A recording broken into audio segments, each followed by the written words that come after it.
Good Friday afternoon, evening, wherever you might be. Victor, how you doing? Still alive. Still alive. Well, that's funny. You're out of video sync again.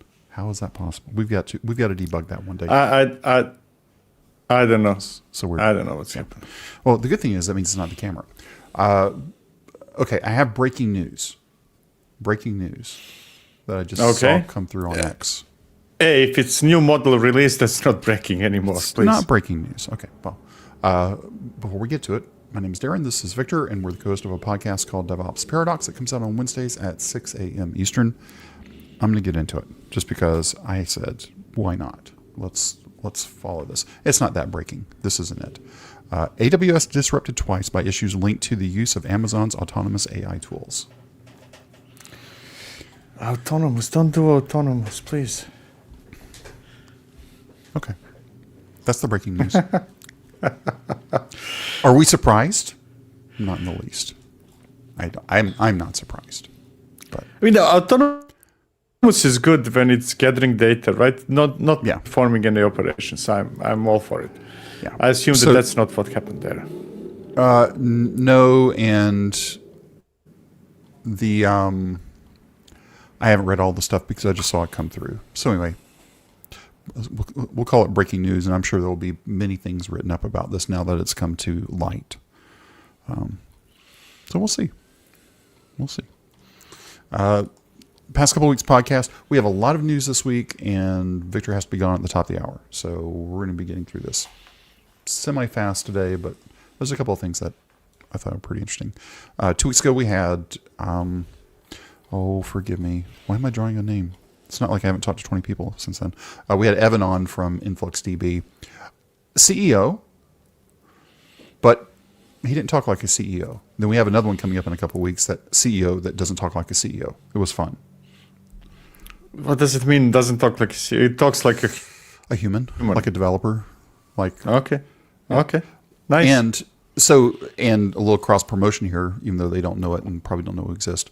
Changelog actually had the founder of InfluxDB on 2 Wednesdays ago. So that when we dropped the episode with Evan, Changelog dropped the one with Paul.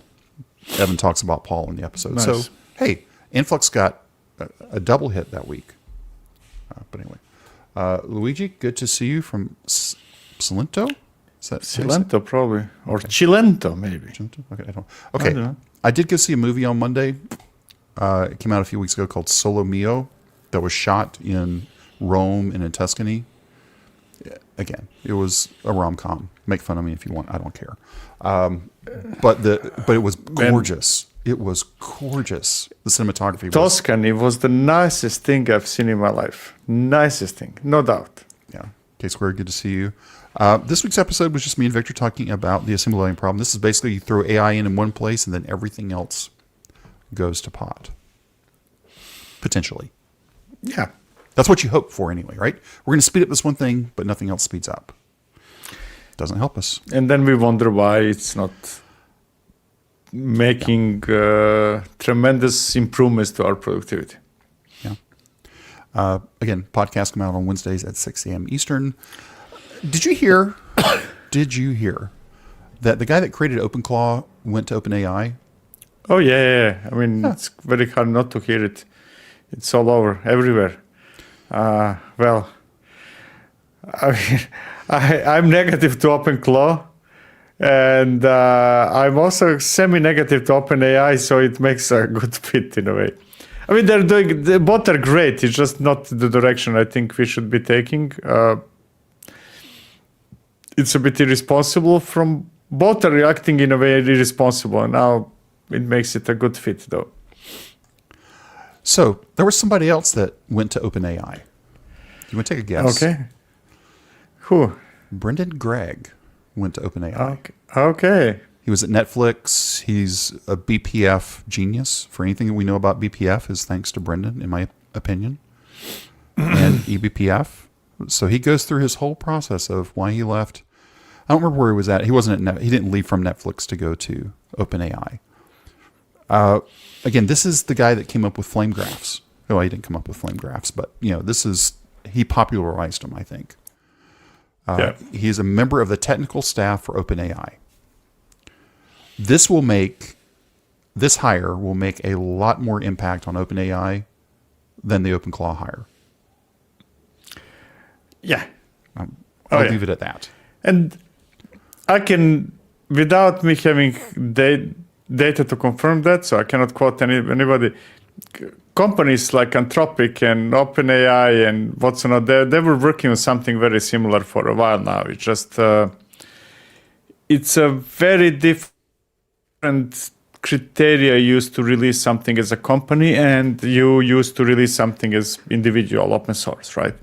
OpenCloud did great, not serious, and you can do that, right? As an individual person, kind of, I want to open source this. This is great, but companies need to take into account some other things, right? Because if something like OpenClaw was done by Microsoft or Anthropic or what's not, right? The reaction would be very negative, right? This is insecure. My data is lost. Too many tokens spent, and so on and so forth, right? Yeah. I guess my point on Brendan's post is if anybody's going to break the speed of light, it'll be Brendan and figure out how to bypass it. Go, Brendan. So that's excited to see. A couple of things about Kubernetes. Yeah, we'll go ahead and do a quick palette cleanse. Kyverno 1.17 is out. Nice. What was the big thing? A completely redesigned website. Okay. Very nice. Sure. Okay. Yeah. Okay. I don't know how that helps me. I'm asking Claude kind of like to give me the information. Does Claude work better with a better design? Oh, okay. Here we go. All right. So I just had to laugh. Cell policies reach V1 GA. Good. Mm-hmm. Some extra namespace mutating policy and mutating namespace generating policy. Mm-hmm. Some new cell capabilities and functions. Are you still using cell any? I mean, I prefer cell over whatever is the name, Kyverno JSON, something. Yeah. Okay. All right. So there's just a few more things there. The other thing, too, is now if you were still using the Kubernetes dashboard, it was actually retired and archived onto January 21st. It was about time. It was about time. I mean, I feel that project was frozen in time for 5 years. Yeah.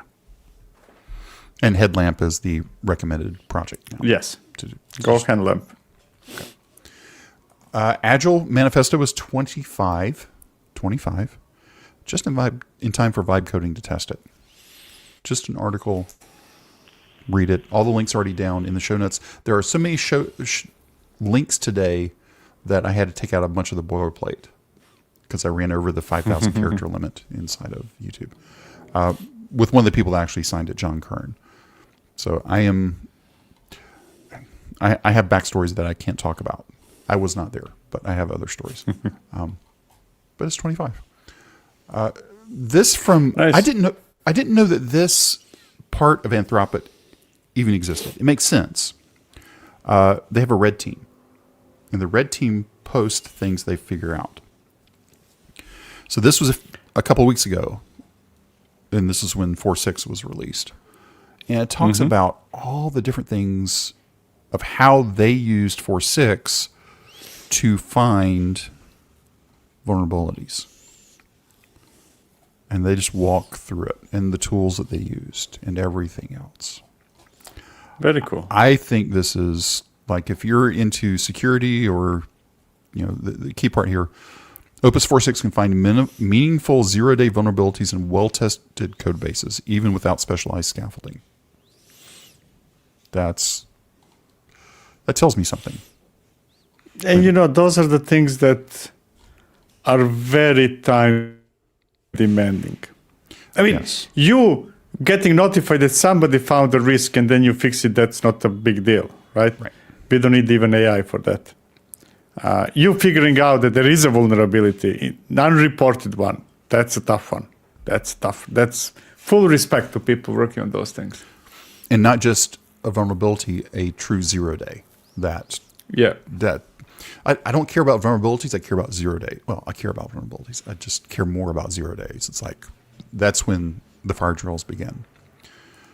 This was an interesting post. GitHub talked about eternal September. It feels like we're just in eternal everything else. They are doing a new, when the cost to contribute drops, talking about AI stuff.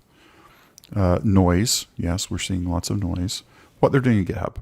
We aren't just watching it. We've already shipped some features, repo level pull request controls, meaning you can just turn off pull request completely on a repo. That's not bad. Pinned comments. These are the things that they've added in. Nice. Next steps, all the other things. Tell us what you need. So that's interesting because I've got another post from GitHub coming up a little bit later. Okay. 2 from Cloudflare. This first one was Markdown for agents. And this got me thinking, and I'll explain to it what it means. So basically, if you're hosting a website, let me rephrase it. If you're hosting a website on Cloudflare that you're paying for, so there's a free tier, there's paid tiers. Mm-hmm. So you've got to be on a paid tier. Great. Mm-hmm. If you're not serving Markdown files, because AI agents will look for Markdown files, the HTML will be served. I'm not sure about that. Well, some do, not all. Some do. Because I added to some of my websites LLM's text. Yes. I don't know if you know that one. Yeah. Oh, yeah. And kind of started investigating. Okay, so which models are using it in training? I'm now talking about training. Right. And the answer is none. Right. Not for training, but I'm thinking about the coding. Like I'm using Claude Code and it is using it. When I looking at sites for that, docs. Yes. Yeah, which is the key part. During of this. inference, yes. Yeah. So for me, this is, okay, cut to the chase. So now there's a feature, it's a checkbox that if you're hosting a website on a paid Cloudflare pages site, at least not pages, whatever it is, it will automatically convert your HTML page to Markdown. This is why you want it tagged as correctly as possible and blah, blah, blah. So I saw this and I figured, maybe I want to move from Netlify, that's where we host the website for the podcast, over to Cloudflare. But then I was like, I have to pay for it. And I don't want to do that. So basically I just changed up my templates in Hugo, and now we're actually publishing not only HTML pages, but we're also publishing Markdown pages. Do you want to see that? Bingo. Do you want to see what it looks like? Yeah. Okay, I'll do that real quick. So let's go back to the beginning. There's got to be a faster way to do this. I have too many tabs today. So site or episode page. Mm-hmm. Right? If I was to duplicate this, because I can, and all I do is I change it and I put on an index.md on the end. Mm-hmm. Bingo. There's the Markdown for that. And so here's a question, because I haven't checked. Is the original HTML or Markdown? The original is HTML. So I'm actually, because this is Hugo, remember everything's published as a flat file. So yeah, but isn't Hugo Markdown? Excuse me. Yes, the content pages are Markdown. Yeah, for sure. Because to me that makes more sense than the other way around. I mean, excluding existing stuff, right? Write in Markdown, transform to HTML instead of do HTML, transform to Markdown. Correct. Yeah. So basically, for the content, I don't mean kind of like header menu and stuff like that. Yeah. I mean content, literally. Yeah. So this is what. So now, if you were wondering about an episode, and so it should pull it from here. Again, still learning it, but so that's nice. I spent like a half a day or a day almost adding all this in. Because the other thing too is I'm producing. You're talking about LLM's text. I was producing those just through a Jenkins job every week. Well, now once I figured out, I can, because I run Hugo when sites happen at certain times, and so now I have Hugo actually generate the LLM's text for me as well. So I don't have to do it out of band. So if you're interested, great. But if your site is too much of a pain in the butt and you're hosting on Cloudflare, checkbox. Just do it. I just sent you the link. Let me show you my site. Okay. Hang on. Did you Slack it to me? I don't have Slack open up. Yeah, Slack or here. Yeah, no. That's my website, man. Oh, yes. So copy link. Let me go down to here. Right here. I can do that. So I can do that. So there's your website. Yep. That's my website. So, and all the links, if you pay attention, are Markdown. Correct. So you're double publishing as well. Yeah. Yeah. And this one is for the podcast. Essentially, this is the original. This becomes HTML. Right. So there's the one for the podcast. All the pages for that. Yeah. Then I also have under each section, so episodes has just the episodes. Their live streams has the same thing. But also at root, there's an LLMs, because this is another one that's legit, is an LLMs full, Correct. which has everything and its mother in it. Yeah. So that would be the first one would be essentially, at least in theory, inference. And that one, LLMs full, should be for training. correct. Right? So Because yeah. then it doesn't have to traverse everything. Right. And I've got the guest. I have we're going off the rails here. That's fine. We'll go fast through everything else. So then for guest, we have the guest all spelled out and which episodes that they're in. But if I was to take a look at Whitney, because she's been on more than anybody else, I think. Index.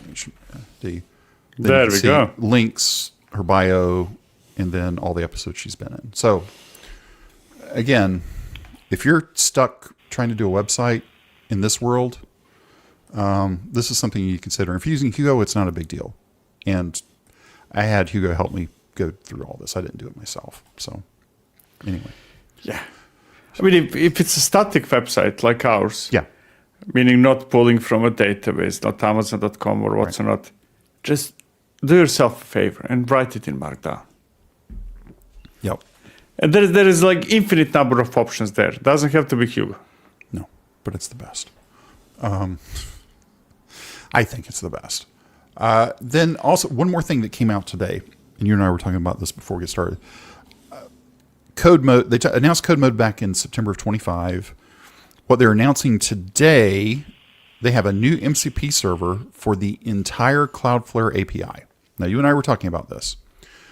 Cloudflare's APIs are on the scale of AWS, right? It's Madness. But here's the thing. Looking at just their Swagger or OpenAPI.json or whatever it's called today, about 2 million tokens.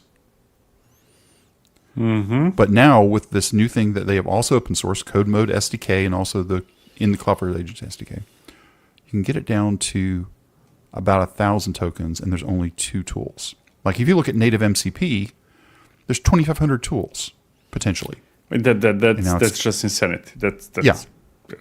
And this is why I've been negative against MCPs. Is the tools are always loaded up in context, right? So, yeah.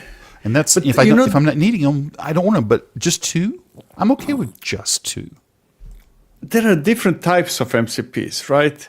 And one would be, this is how you access an existing API. And that's just mind-boggling. It's insane. Like Cloudflare, kind of, come on, you cannot do it, right?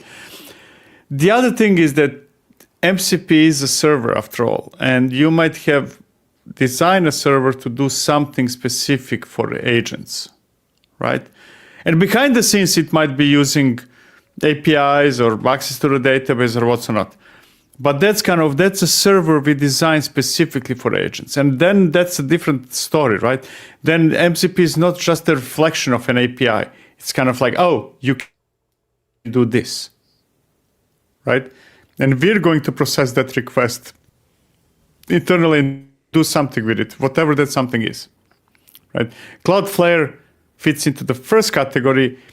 And that's the case where I'm actually not sure that it should be MCP. So think of it this way. If it's something private, like let's say darinpope.com, whatever, you want to expose it to agents, right? Agents don't know, LLMs don't know about it, but Cloudflare is a public company with public API, correct? Yes. And if they released a good CLI, you know how agents would use it? In the same way they're using GitHub or Git Right. with GHCLI. Kind of like, I'm trained on it. I know it's public knowledge. I already know about that CLI. I just need to use it. Brilliant. They don't need MCP. They need CLI. Now, I'm not saying everybody should be using CLI. I'm saying Cloudflare, they are already in LLM training data. They just need the CLI with some commands and done. I think it's the wrong direction what they're doing. I disagree. I don't think it's the wrong Just direction. to be clear, Because they also have a... for software engineers. Yes. Now, if my mom would use it, she would go to Claude Desktop, right? And no CLI. Right. I'm talking about engineers now. So I don't know if you've used their Wrangler CLI before. It's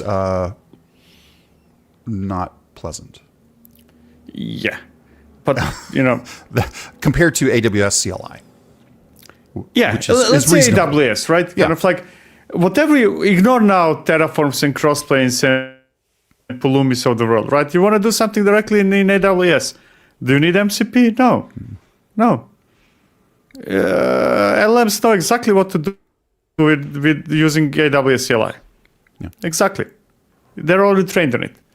Now, the fact that somebody like Cloudflare, and I'll take your word for it, says, okay, so their CLI is bad. That does not validate the MCPs nor invalidate CLIs. It just means it's bad. It's bad. There is no fixing it except fixing it. Right. And that, again, that's my opinion. Other people may have found it, but my time working with the Wrangler CLI has not been pleasant. In comparing to using the AWS CLI, because those are the comparison points. So there is also a question, something might be unpleasant for you, but pleasant for agents. correct. Yeah. Right? I could argue that, actually, I've been discovering so many unpleasant things that were very unpleasant in Git, and now they're not unpleasant, kind of like Anthropic is pleasantly going All through the work it. for you. Yes. Yeah. Okay. Anyway, we'll move on from this, but I just thought it was interesting that they were able to do this, right? Is this just an academic thing that we shouldn't be doing and we should just have better CLIs? Time will tell. But I think you can agree, bloated MCPs are not the answer either. So first three options are simply not an option. None of them is an option. It's ridiculous. 250,000 tokens for the most optimized MCP, kind of, you don't need to be a rocket scientist to understand how wrong that something is within it. Yeah. Right? I mean, try to load AWS API into context and see what happens. Yeah, kind of. If any of you watching want to experiment and you're rich enough, please do it and let us know how it worked, how it went.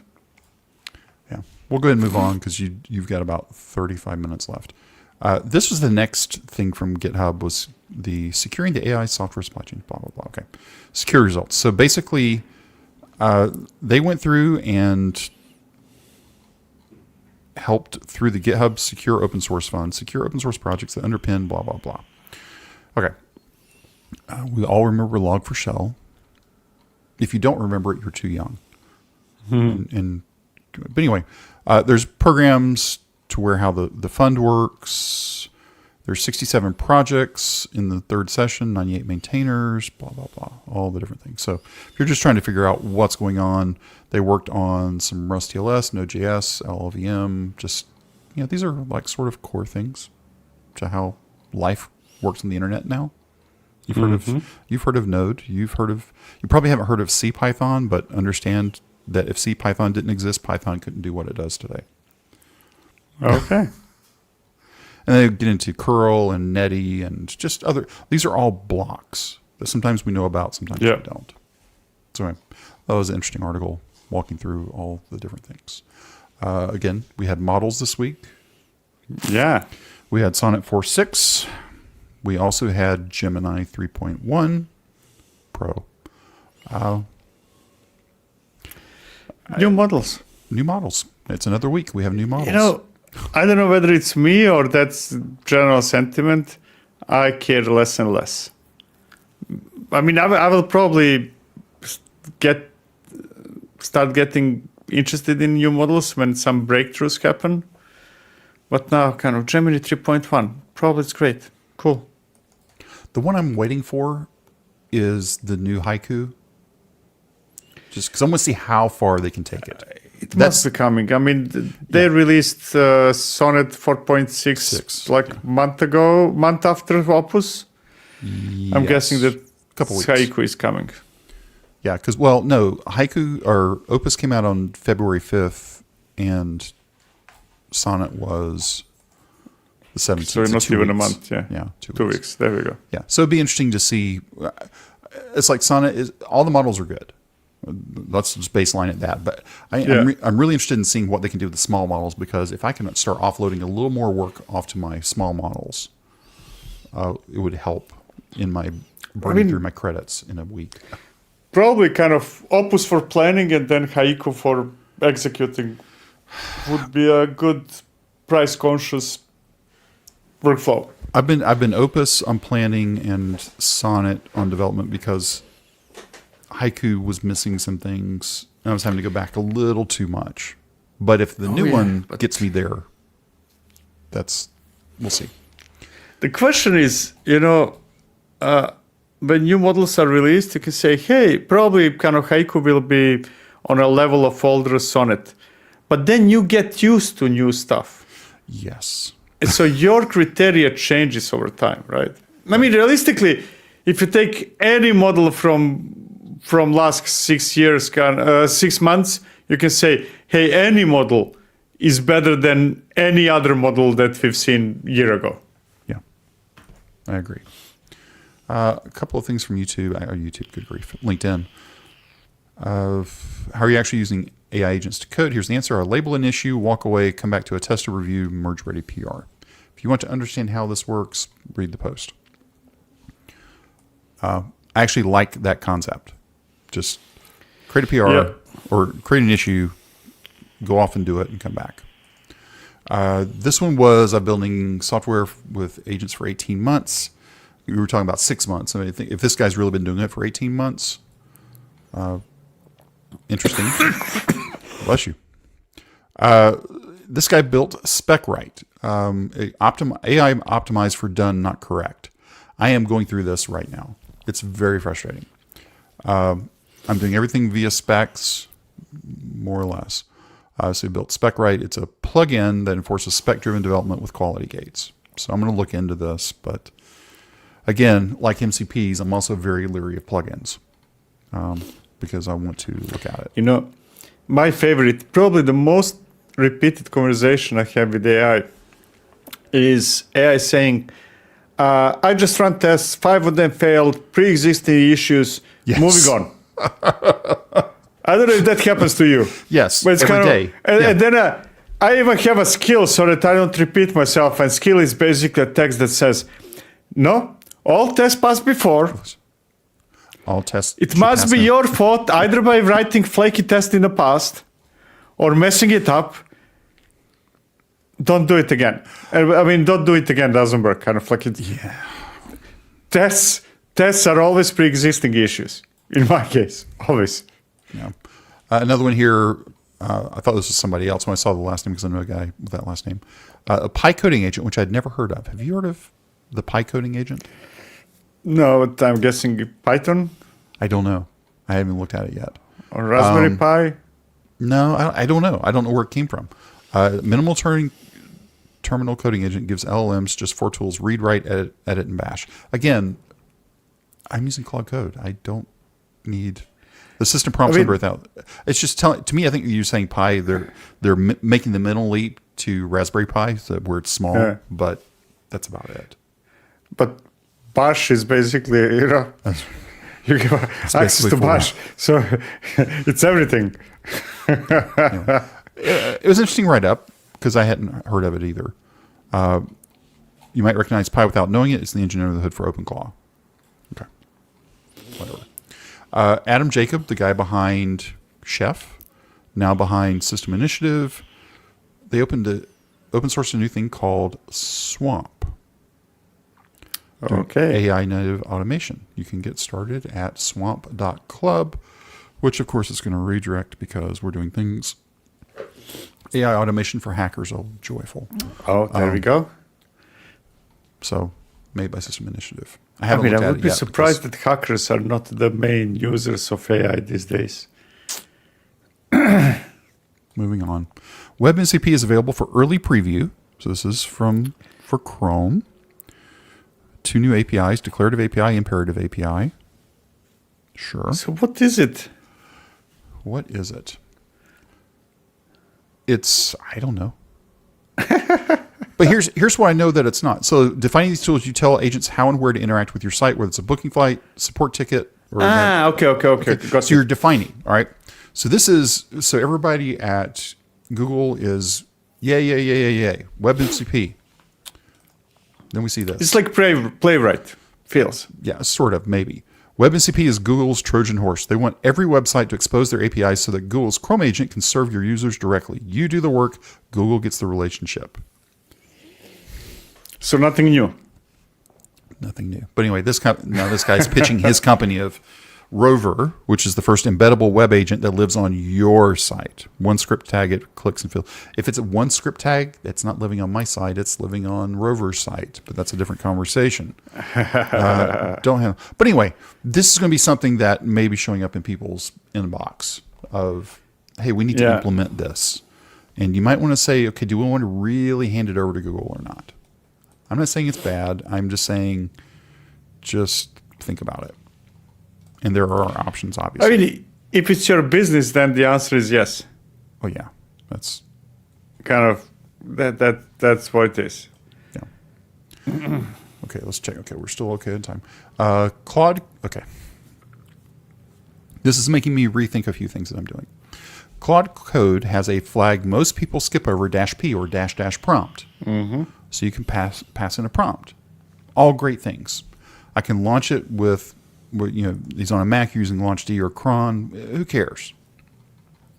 However, suspended for using -- prompt in Claude Code.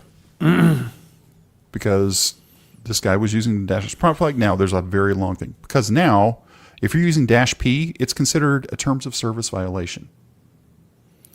What? Yes. Here it is. Why does it exist then? Well, all right. That gets it. So if you were to read this whole Reddit thread, that's one of the questions that comes up. So there's 2 places where you see this. In the consumer terms of service, under 3.7, this is talking about you may not access, use, or help another person or you may not access or use our services in the following ways, or help another person. 7, except where you are searching our services via an Anthropic API key or where we otherwise explicitly permit it to access services through automated or non-human means, whether it's through a bot, to me, a script, or otherwise. So I have written scripts that use Claude -p. And I run the script myself. And now that is considered to be against terms of service. They should rip out. This sounds so silly. They should rip out the -p if they don't want it there. That's my opinion. Yeah. Anyway, there is a different problem. Is that, let's face it, no human can read terms of service. We need to make things somehow manageable, kind of like nobody can read this. Right. Well, they actually made it simpler in their legal and compliance. This is a variation on the theme here. Authentication, which is when you log in with Claude Code. Oh, I get it now, man. I understand. It's money. That's all it is. Because Anthropic has very different prices for subscription and API usage. Correct. And basically, if you use -p, you're using subscription as if it's API. Correct. There we go. Now I get it. Okay. Yeah. Remove dash P, man, and it's solved. The force, because, and I will say, I'm not using it a lot, but OpenClaw uses it a lot. All these other tools are using a lot. I put it this way. I will tell you exactly how I'm using it. I have 4 Jenkins jobs that I run once a week that run 1-P. So I have 4 instances of this. And anybody watching on Anthropic, I need to switch it over to API key. That's fine. Yeah, that's basically what they're saying. Use API. Not that the result is much different, but the price is. Yes. So okay, these things I have to do. Anyway. Or if you want it in different ways, kind of like, we subsidize your subscription much more than API. Kind of like, basically, you're getting subsidy. VCs are paying for your subscription, not you. Yes. That's what they're saying. Yep. So anyway, don't be doing automated OAuth authentication. Don't be pulling that token in from your keychain because, hey, that's how it happens. A couple more things from LinkedIn. I got my first bill after switching to 4.6, $200 a month for Max 20X, $20 a month for Codex. Trying to figure out where the tokens went. And he just breaks down where he was finding all the tokens. I found 81, this goes back to my thing, 81 MCP tool definitions loading silently on every message. Right, this is my beef with MCPs. This is why I only have one. I have Playwright. That's the only MCP I have installed. And most of the time I don't even do that. My beef with bad MCPs. Yeah. I still don't think that, there are faults and it's not a perfect protocol, but simply don't use silly MCPs.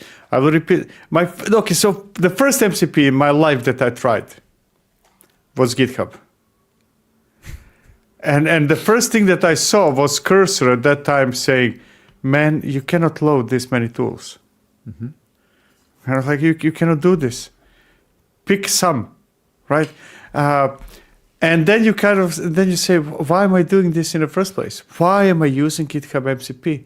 Going back to my discussion about CLIs, there are good MCPs. Just don't be silly. My mistake. This is honest, kind of. The first thing I did when I heard about the MCPs, I went to MCP something site and I saw a list of like 200 MCPs, and then I picked like 50 of them and loaded them all, and it was a disaster. But that's not to blame MCPs. Protocol is to blame implementations. Yep. And then we'll get through this here a little bit quicker because I got to make sure your stuff uploads. Coming back, that's the idea. What if you could delete your whole entire code base and regenerate it overnight? Well, good luck. Idea. Good luck, yes. Tesla's trying to get there. GitHub's already shipped stuff. But we've always complained about not having good specs or good documentation of how the system actually works. To me, this is the next step of having Terraform or whatever, CloudFormation, Crossplane definitions, to where if we have an emergency, I can punch one button and it all rehydrates. This is that same conversation, just at a much larger scale, I think. Yeah, I'm very skeptical that. Oh, I'm not saying I'm not skeptical, but this would be great if you could actually do it. Moving along. This was a fun side project. Guy took his Opus usage, or actually his project usage, and prints it out to a USB printer. So he gets a ticket every day of how many tokens. I love it. This is great. It's just because I've seen people use these receipt printers to do other things. This was a very interesting way of. It's like, hey, today you spent $12. It's kind of, it should be scheduled just before you go to bed. Right. Here's the bill for today. Sleep tight. Do you want me to try to make it up overnight? And that'll be the next question of doing it. Okay. Yeah. Should they work overnight now for you? Yeah. Fast mode came out with 4.6. I haven't played with this. It's in research. I haven't either. I just don't want to pay for it because you actually have to pay for it extra. It's not included in the subscription. So if you turn on fast, then you're paying extra automatically. And I can imagine how this is very beneficial for certain cases. Like let's say customer support, right? You don't want to wait there for few. But for me, while developing, speed is not my primary concern. No. Kind of, I prefer slower and quality with fewer mistakes. Yeah. And if I'm really bored because it's slow, I can work on two things. I prefer done two things slower but right than one thing faster wrong. Yeah, for sure. Another one here. AI agent merged code into 22, blah, blah, blah. Okay, what was the reason behind this one? Passed human review, fixed real bugs. No one realized it was an AI agent. And Socket found that it was a fake person.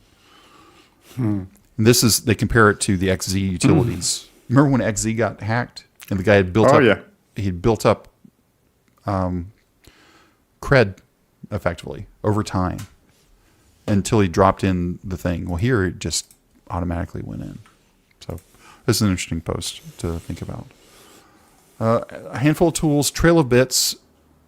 I think this is where a lot of companies are going to go. At least this is where I think they should go. They need to have a curated skills marketplace. Just like how we curate what version of Java you can use or what version of Go you can use. This is the skills marketplace that they're allowed to. Everything's been blessed, and it's like, install your skills from here. I think that's wise. And this is the ones that they're using. So I would feel safe. Yeah, as long as they're really curated. Correct. My problem with most of this is curated something is that maybe not from the start, but over time that ends up being bloated list of everything I ever touched. Right. So like there's a few here that a humanizer for writing, which I could use, or last 30 days research, or whatever these things are, right? It's just, I guess my point is, since I know this is coming from Trail of Bits and they've built up credibility with me, I would probably be open to using these skills from here versus going to somewhere else and just pulling in a plugin from somewhere else, because they've earned a rapport with me. Yeah. So I'm good with that. And one more thing from Trail of Bits was how they set up their Claude code configurations, which I thought was interesting, which I haven't read it all yet. I've got to go through and read it all. But one thing I liked is they talk about, okay, here's how the background. Also, please use Ghosty because it's the best terminal for Claude code because it used native. I didn't realize it's native metal GPU rendering. That's true. Oh yeah, I mean that's the main gist of Ghosty. It's natively running on whichever OS you're using, right? Yeah. And because after Ghosty, I tried a couple of others like Kitty and kind of like, what is this? Right, because it doesn't feel the same. I mean, iTerm feels clunky now. Doesn't feel good. Yeah. Sorry, now? iTerm now feels clunky compared. The one of the best usages of AI you can imagine is a question: can you change a setting in iTerm? Because no human can configure it. I'm working on a settings panel right now for the app I'm working on for the Mac. And it's like, make it like iTerm. Yeah, don't make like, yeah, exactly. Just don't do this. Exactly. Do this, don't do that. Anyway, that's that. Stripe is documenting their minions, one-shot end-to-end coding agents. This scare is too strong of a word, concerns me. Because to me, one-shot, by the way, this is the other thing too, if you hover over it, you get this weird thing that happens. I don't know why. I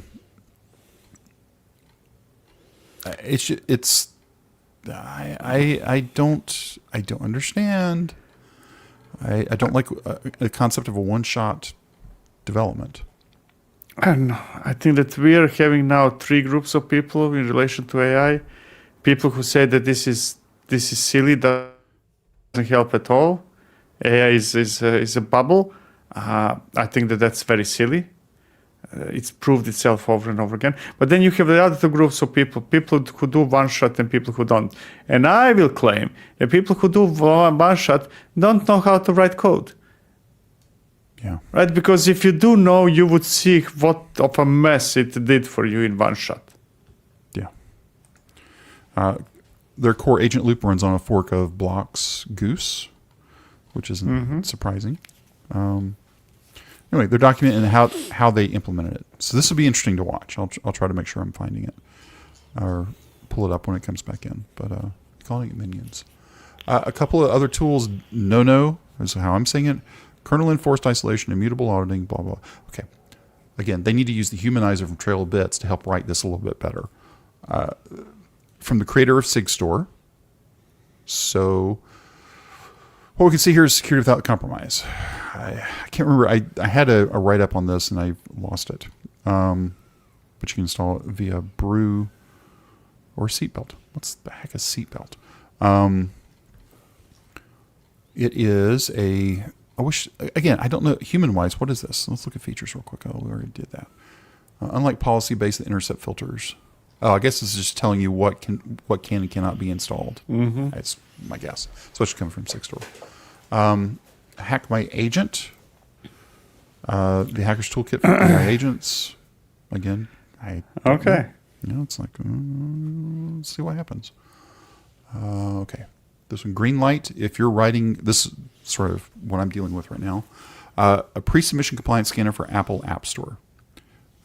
It's mainly for the iOS, but now it's because that's always been a pain in the butt. I mean, the first app I put into the App Store back in 2007, almost 20 years ago, this was a big pain in the butt. So it's gotten a lot better over time, but this is still, anything to help out with this kind of stuff is also very helpful. So Greenlight. Mitchell, has open sourced a new thing called Vouch. Okay. It's an explicit trust management system for open source. So basically, idea is simple. Unvouched users can't contribute to your project. Period. End of story. Very bad users can be denounced, effectively blocked. Users are vouched or denounced by contributors via GitHub issue or discussion comments via the CLI. So if you've got AI people that aren't following the rules...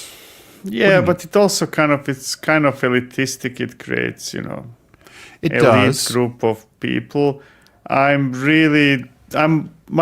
main concern in those cases is always how do we enable people to become contributors? Because they're going to be making mistakes, and we need to be patient because that's investment in the future. They're going to be making even more mistakes with AI, and that's fine. Mistakes are fine. I think the problem is, and I've seen this in a couple of projects, to where there's just PRs coming in and they don't fill out the issue correctly. Right? They're not following the issue templates and they're not doing the things that are considered to be just basic things. Those things need to be in place, in my opinion. Yes. And so if they're not following the rules of contribution for the project, that's the problem. So my question is, did a project where that is happening, did it create skills? Did it create Agent MD, Claude MD, what's not, to actually inform the person, not the person, the agent the person is using to make that contribution how it should be done? Well, that's the missing gap right now. Exactly, because just the fact that we have a tribal knowledge or somewhere in GitHub it's buried does not mean, agents, in my experience, I create PRs with agents, mostly on my own projects, and they are very good at filling in all the information. I'm just made sure that they are aware of the need to do that. Yeah. He's embedding it inside Ghosty.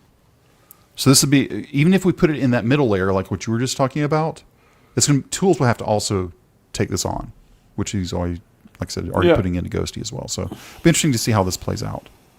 But that is Vouch. I think that's what that is. Yeah. Okay, good. Okay, we talked about OpenClaw. There's NanoClaw, which is smaller than it runs in secure link containers. The reason why I brought this one up is it's the first one to do agent swarms. Have you worked with agent swarms yet? which came out a not couple weeks yet. ago. I haven't either yet. That's on my backlog of yet many other things. But then, if NanoClaw is still too big for you, you can get to ZeroClaw, which it runs on $10 hardware with less than 5 meg RAM. Now, here's the problem with ZeroClaw. You got to be careful. It's built by people at Harvard, MIT, and Sunday Club, whatever it is. Okay. There's announcements. People are forking this and making it as if it's their own. And they've squatted. Do not trust information from binaries, fundraising, blah, blah, blah, blah, blah. Right. So if you're going to do this, and this was yesterday, as we're doing this live today, they marked it as a critical. Now, also, such a pain in the ass. Yes. When I installed OpenClaw, you know where I landed first? It's not OpenClaw, but OpenCloud. oof, With D at the end. yeah, which was not where you wanted to be. No. Going back to the end, the dash P, this reinforces this. It's like, please don't use the OAuth integration. It goes back to that. So anyway, that's that. You were talking about, you love Ghosty, I love Ghosty. A guy that I know here in the Dallas area launched this a couple of weeks ago called SoloTerm, or soloterm.com. It's a stop juggling terminal tabs, configure your processes once, start everything with one click, and get notified when something crashes. I have not installed this yet. I will probably go ahead and do that and give it a fair shot. I think he did this in the stack I'm using, which is Towery and Rust. Or it's Towery, which has Rust under the hood. There's JavaScript on the front and Rust in the back. Sort of a mullet, but not really. It's an anti-mullet, I think. But keyboard. I was about to complain that I'm not sure whether the keyboard navigation will be as good as terminals, but I see that. He's a keyboarder by nature. So there was a couple of things. Raycast is there if you were using Raycast. MCP integrations. It does cost money. You get 3 projects free forever, so you could do up to that. First year is $100 and then $70 after, which is, I think, reasonable, right? Because I sort of like that pricing model because I'm thinking about pricing models for the app I'm working on. And it's like, okay, pay me up front, and then anytime there's a new major version, then it'll be half price or 75% price to do that. Okay, but this is not this is more subscription. Yeah, this is a subscription, but it's in that same vein of, okay, we're going to start high, but as long as you renew, it's going to be lower. And that's nice. Does it? Okay, so isn't this just tmux? It's powerful if you've had time to configure it. Tmux is not the easiest thing to get configured, even after reading books about it. I will say one word: Zellige. Yes. Spell it. Zellij, I think. I think it is, yeah. But anyway, this is much easier setup. All the platforms. What happens when you it is Towery. I just want to make sure. Small, fast uses your system native web view, which is true. All processes stop when you stop solo, which makes sense. It's not backgrounded. Can I share configs with the team? Yes. Can I move between processes? A free trial? Yes. Okay, sure. Why pay when free tools exist? Because solo is a joy to use. Okay, all right, let's scratch that. No config files to maintain, no manual restarts, no juggling, blah, blah, blah. Okay, whatever. Which I could do. Does it collect any data or phone home? Okay, yeah, sure, a couple. There was one other one that I did want to call out. Does it replace Docker? It manages process, not containers. If your workflow uses Docker, runs a Sonnet. And let me see here. Anyway, enough of that. So, in case you're looking at that, again, if you're on Mac, Windows, or Linux, all covers all of them, up to 3 projects. So you can use it. Just use it. It's like, okay, that may work for you. I don't know. I'm going to try it, but I've got to get through. It's like I have to finish other things. I keep on adding new things. This whole being retired thing, it doesn't. And then you did 11 Labs a couple of weeks ago. So why? Because I want to try everything. And I wanted to see how dubbing works, and it works okay, good, as it can be. Depends on the language. Like French was really not good. Spanish was good. It works well. If I want to dub something, and that's the idea I was having, but then gave up yesterday. It's a good solution, right? It works well. Just don't ever get in a situation that you need to contact their support, because if you do, you're into a lot of pain. You're going to wonder why do they exist? Yeah. Okay. So you're saying it's worth giving it a try and just see how it is. That's what I'm hearing. Yes.